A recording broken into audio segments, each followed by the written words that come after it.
Major funding for KPBS Evening Edition has been made possible in part by Bill Howe Family of Companies, providing San Diego with plumbing, heating and air, restoration, flood and remodeling services for over 40 years.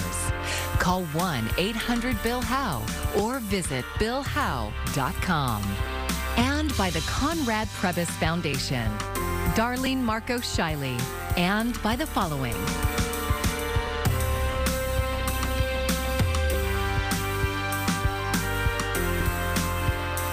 By viewers like you. Thank you. It's quite a scene just on the other side of the border. Hundreds of migrants are waiting in a makeshift camp as Title 42 is set to end. Thank you for joining us. I'm Maya Trabulsi. This is a multi-layered story, years in the making, and our coverage reflects that tonight. We start with KPBS border reporter Gustavo Solis. He shows us how these migrants are out in the elements with few resources provided by those who are watching them. This makeshift camp began growing days before the federal government lifts Title 42. Those pandemic-era restrictions that blocked access to asylum, they're set to expire this week. There have been people that will come here and they will see and they can't believe that this is happening on U.S. soil. They can't believe that people are being treated as terribly as they are right now. Pedro Rios is a volunteer with American Friends Service Committee. He's been coming to the border every day to give food and supplies to the people being kept between the border walls. There are even pregnant women and young children here. Members of Congress, including Juan Vargas, sent a letter to Customs and Border Protection saying they are, quote, appalled by the mistreatment of migrants. This type of detention appears to violate CBP's own short-term detention standards. Those rules say that detainees are to be held in rooms that are safe, secure, and clean. Alonso Alegre is one of the people being held outside. He used to own a business in Colombia, but fled to the U.S. with his wife and kids after criminals and local police officers tried to kidnap him. My son asked me, Dad, why do you want to come to the United States just to live like a bum if we were well off in Colombia? I couldn't explain to him why we're here. I just started crying. Rios and the other volunteers say that migrants are in dire need of blankets, warm clothes, baby food, and cell phone chargers. Many of the migrants have been kept here for several days and have no other way of contacting their loved ones back home. The U.S. is not welcoming people with dignity. It's welcoming people with complete disrespect, and this is shameful. Gustavo Solis, KPBS News. CBP did not immediately respond to questions about the camp. The San Diego County Board of Chair Nora Vargas held a news conference today trying to answer questions about how the region is getting ready for the end of Title 42. And Vargas said 3 work groups have been created and have been meeting continuously. She said local nonprofits have received $35 million in federal funding to facilitate the processing of asylum seekers.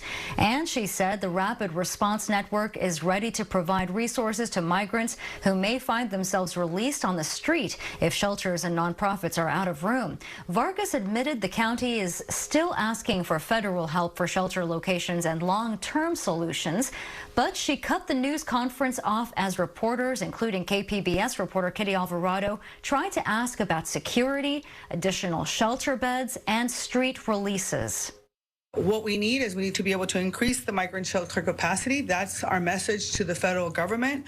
We also need to, we understand that the current coordination efforts around our stakeholders and organizations must continue, but we need the support of the federal government. You say you don't know if FEMA's going to give you more money or a place so that you can open up a larger location. We're working on it. We're working on it. I know, but it's already tomorrow working on it, and you still don't know. That's concerning. The state currently has a Crown Plaza and Hotel Circle. No, I know, I understand. 2 shelters. Where are they going to be at? And the funding. What shelters? You can follow up with them. And Vargas also urged migrants who need help to call 211. She said there would be a special phone number and email for those who want to volunteer, but she left before giving it out, saying her staff would get back to us with the answers.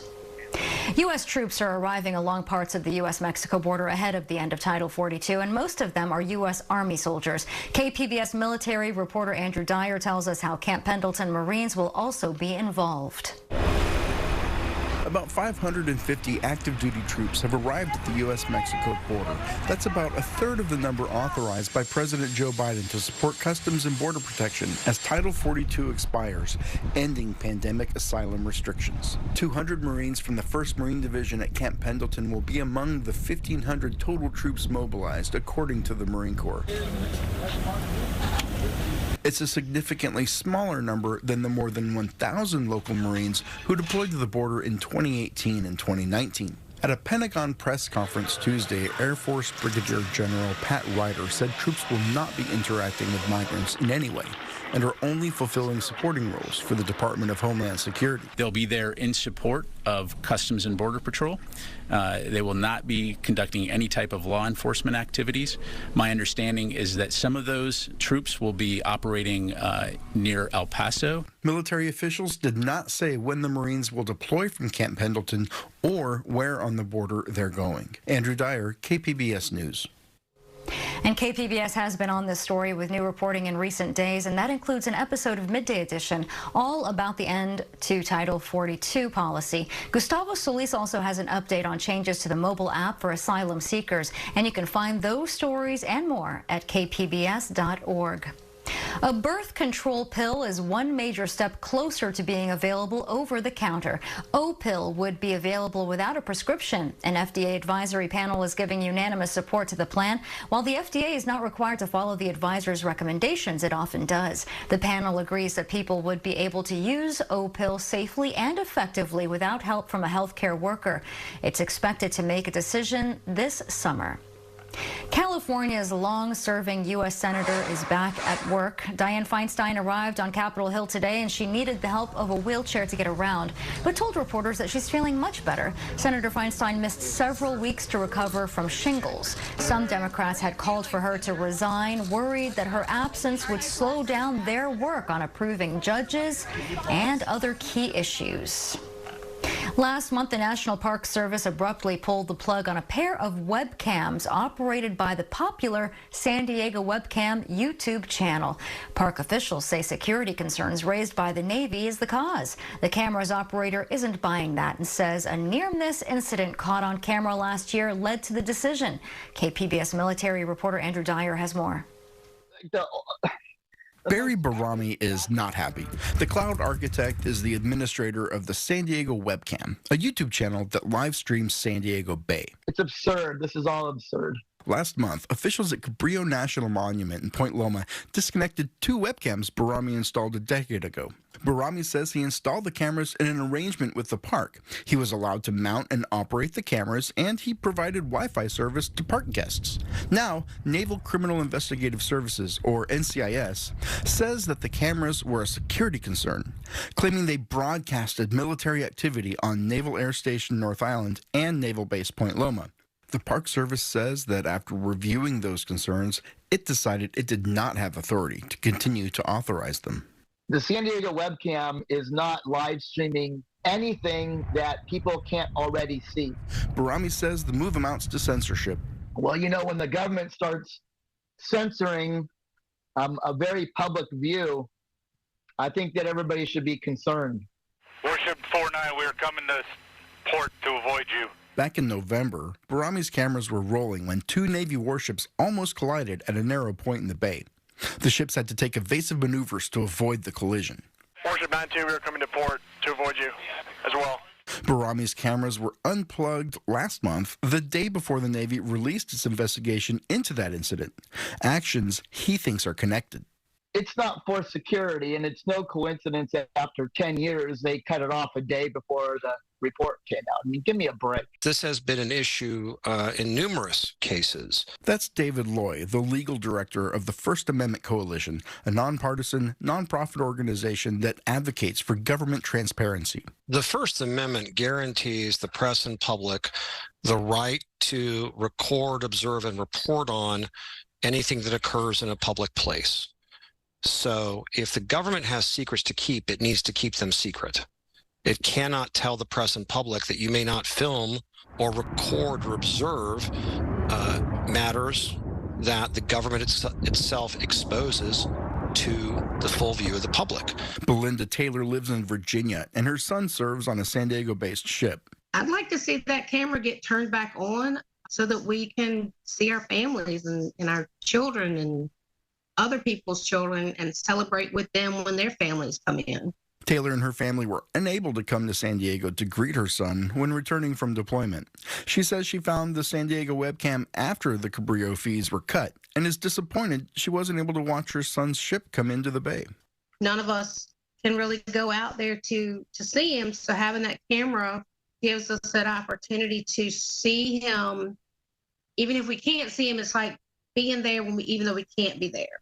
And laying eyes on him or on his ship when he's been on the other side of the world really gave us a sense of feeling that he's home.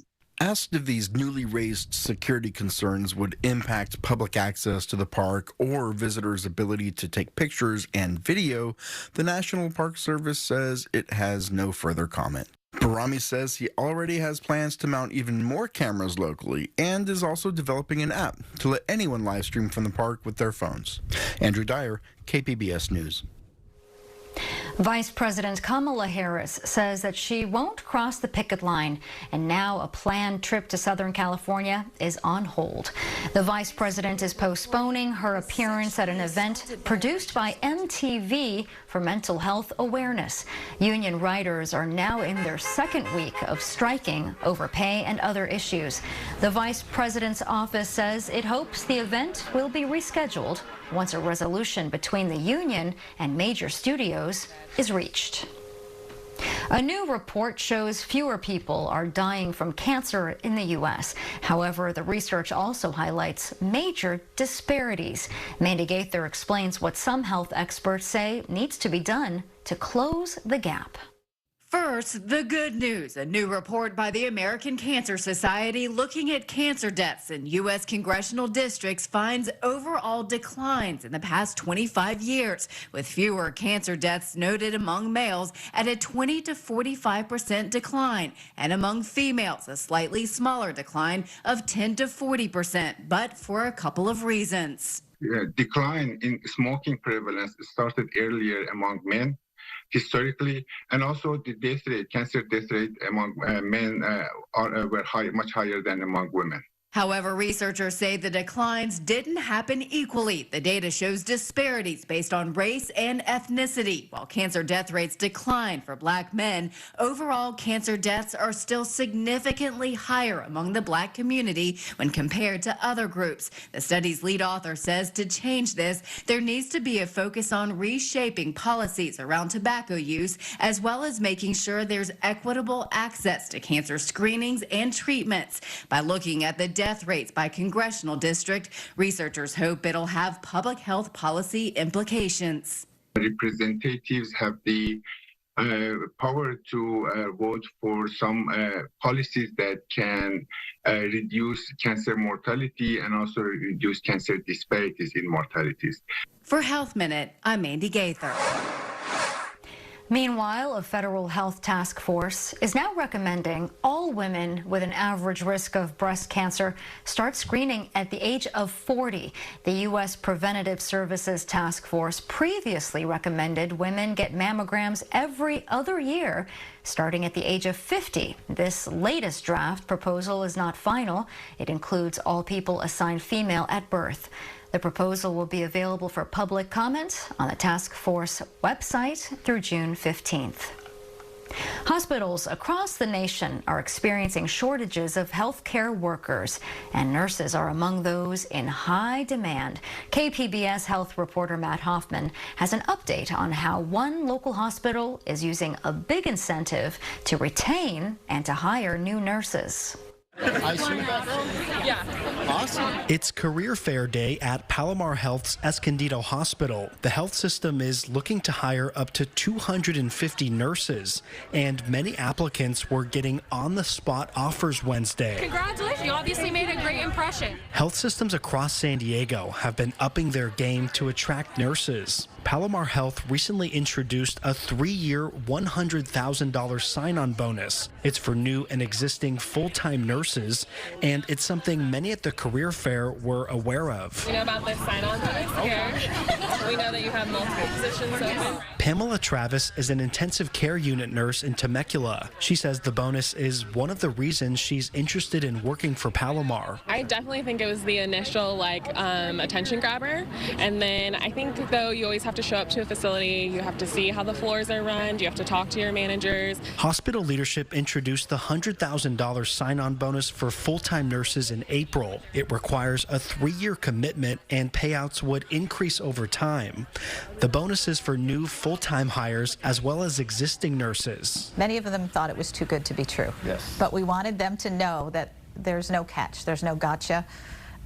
We are very serious about this program and really want them to know how much we want them to stay. Palomar Health CEO Diane Hansen says there's a bonus for part-time nurses too, but those are lower and they depend on hours worked. She says it was introduced to move away from contract nurses, which have been expensive. We're spending anywhere from 50 to 60 million this year in contract labor. And so we wanted to take those dollars, if we can save, some of that money and put it towards this bonus program, that's what we're trying to do. Palomar Health has around 1,800 nurses, not all of them full-time. To get a sense of how much this could cost the hospital, if 1,000 nurses got the full bonus, that would be $100 million over 3 years. Chief Nursing Officer Melvin Russell says most existing employees have signed up for the bonus. He says it's also helped attract a lot of new applicants. Post-COVID, we really were, as all healthcare agencies, were really struggling on applicants. The American Hospital Association reports an older workforce, a surge in retirements, and pandemic burnout is driving a nationwide health worker shortage. As simple as that, yeah. Palomar Health officials say the hardest to recruit are in labor and delivery and operating room nurses. Matt Hoffman, KPBS News. I'm Jeff Bennett. Tonight on the NewsHour, House Democratic leader Hakeem Jeffries discusses congressional negotiations on the debt ceiling. Coming up at 7, right after Evening Edition on KPBS. A new park recently opened in San Marcos, and it took nearly 20 years for that to happen. Here's KPBS North County reporter Alexander Nguyen with details on why it took so long. For years, South Lake sat behind a locked fence and was inaccessible to the public. Now, it's been turned into a beautiful 10-acre park filled with wildflowers and animals. This little oasis here tucked in the hills. Chris Robbins is the conservation supervisor for the Vallecillos Water District. The man-made South Lake was used as a reservoir for the district for many years until it was decommissioned in 1984.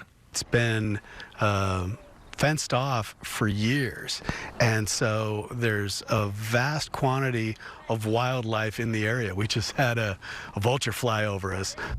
In 2005, San Marcos entered into an agreement with the Water District to turn the lake into a park. The city had some big plans with their redevelopment funds to make a boat dock and make some real extensive amenities. But the state canceled the redevelopment funds in 2010 because of a budget deficit, stymieing the project for years. The park finally opened last month. This is first phase of it, so there is more to come at some point in time. Rebecca Jones is the mayor of San Marcos. She says the park feels more like a nature preserve than a city park. There's a lot of wildlife that naturally occurs, and we do like to keep that as natural as possible. And you can find a lot of different animals out here. There are lots of birds, roadrunners, probably geese that will end up being in the lake. And lots of fish. Because of the loss of the funding, the city has to scale back some of its plans, such as a fishing dog. But fishermen here don't seem to mind. Patrick Hanna started fishing there when the park opened. He heard about the spot from a friend who lives in the area. I've caught one or two every time I've came. He thinks the park could use some amenities, but it's still a great place to bring the family. People should just come check it out and bring your kids, family, walk your dog, do a little fishing. It's a cool area. The park opens from sunrise to sunset. In San Marcos, Alexander Nguyen, KPBS News. Today is Dia de las Madres in Mexico, and this Sunday is Mother's Day in the U.S. And there's a great way to celebrate mom at the Carlsbad's flower fields. PopUp Picnic Company is running a special this weekend, and it's called Picnics and Flowers. Owner Lauren Kimmons says it's the perfect way for the whole family to get together and enjoy a really comfortable picnic, and you get this gorgeous view. We have a lunch that we cater with sandwiches, side salads, drinks at the table, live music, and a great opportunity to come and hang out with the family. If that sounds good to you, then tickets are available at picnicsandflowers.com, and they are $125 per person. And the Carlsbad flower fields are open through May 21st.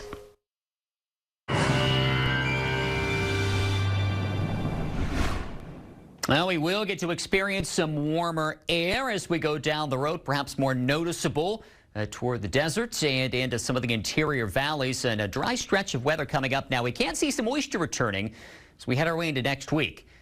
But also talking about less wind. It's been quite gusty throughout the mountains over the last couple of days. Still some clouds around, though, for tonight. Perhaps a little more common toward the coast, and to some degree, some of the interior valleys as we drop down to 56 in Chula Vista, 50 at Ramona, mid-40s around Mount Laguna, and down to 58 for Borrego Springs. You can see that on Futurecast. See the clouds hanging out this evening and tonight, but then watch how quickly they start to fade as we go throughout the morning and toward the midday hours on Thursday. Temperature-wise, still a little cool, running below those historical averages here for many. Chula Vista 67, the same at Oceanside. At Borrego Springs 89, and again, Ramona tops off at an even 70. A little bit warmer for the coast. Still some patchy fog early on, then some sunshine. Pair of 70s here. In fact, 3 70s in a row, Friday, Saturday, and Sunday. And good-looking day coming up on Monday after morning fog. Here's our noticeable jump over some of the interior valleys, going from 70 for Thursday up to 80 by the time we go into Saturday. Good-looking Sunday coming up as we talk about the mountainous terrain. We're going to be climbing up into the 60s come Saturday. And there will be some breezes as we head our way into next week. We're going to have to watch moisture here, too. Again, there are some indications we could see some of that moisture sliding its way in, especially to our east.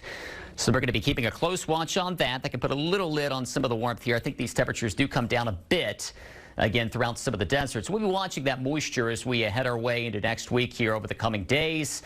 But at least over the next 3 days, we're talking about a warming trend here, going from the 80s to near 100. For KPBS News, I'm meteorologist Justin Pavic. And here's another look at today's top stories. In San Ysidro, about 400 migrants are being kept in a makeshift camp between the primary and secondary southern border walls. This before Title 42 restrictions, which block access to asylum, is set to expire tomorrow. Immigration advocates say migrants in the camps have no protection from the elements and are in dire need of food and supplies. Customs and Border Patrol did not immediately respond to questions about the camp. Meanwhile, the first U.S. troops began to arrive at the southern border ahead of Title 42's expiration. About 550 active duty troops arrived today. That's so far. The White House announced last week that it would be sending 1,500 troops to support Customs and Border Patrol. The Pentagon says troops will not be conducting any law enforcement activities, and the bulk of the force is made up of U.S. Army soldiers, with some Camp Pendleton-based Marines that were sent there as well. A local hospital is upping its game to attract and retain nurses amid a nationwide shortage. Palomar Health's Escondido Hospital held a career fair today. They're looking to hire up to 250 nurses and have introduced a 3-year, $100,000 sign-on bonus for new and existing nurses. And it requires a 3-year commitment, and payouts would increase over time. It's baked into California's culture, grabbing our keys and getting behind the wheel, right? But how did we get so car dependent? Well, that is one of the questions that we explore in a brand new podcast series produced by KPBS called Freeway Exit. Created and hosted by KPBS Metro reporter Andrew Bowen, Freeway Exit dives into the consequences of our freeway system. Climate impacts, the dividing of communities, and the everyday public safety issues. It's all up for discussion. And the first 2 episodes of Freeway Exit are now available to stream wherever you get your podcasts. More from the 6-episode series will launch in the coming weeks, along with some community events, so stay tuned for that. Last week, we brought you the story of Kallie the Tiger. She was rescued from a roadside zoo in Oklahoma and brought to Alpine for surgery. Lions, Tigers, and Bears president Bobby Brink says the operation was a success. Kallie underwent 10 hours of surgery to place 3 plates in her right forearm, and now she's recovering in a small habitat and she's away from people where she can do that. It's hoped that the operation will eventually allow her to finally walk without any pain. And Brinks says that you cannot put a cast on a tiger. Who knew that? So they're hoping that she'll heal within a few months on her own. And next, she'll need an operation to clean and fix her declawed paws. And Brinks says she's grateful to everyone who donated to help pay for the surgery. And here is a look at what we're working on for tomorrow in the KPBS newsroom, addressing climate change at America's power plants. NPR Morning Edition has details on new rules coming from the EPA to target polluters. And KPBS arts reporter Julia Dixon Evans will join Midday Edition with some of her picks for events around San Diego this weekend. And you can find tonight's stories on our website, kpbs.org. Thanks for joining us. I'm Maya Trabolsi. Good night. Major funding for KPBS Evening Edition has been made possible in part by Bill Howe Family of Companies, providing San Diego with plumbing, heating and air, restoration, flood and remodeling services for over 40 years. Call 1-800-BILL-HOWE or visit billhowe.com. And by the Conrad Prebys Foundation, Darlene Marcos Shiley, and by the following: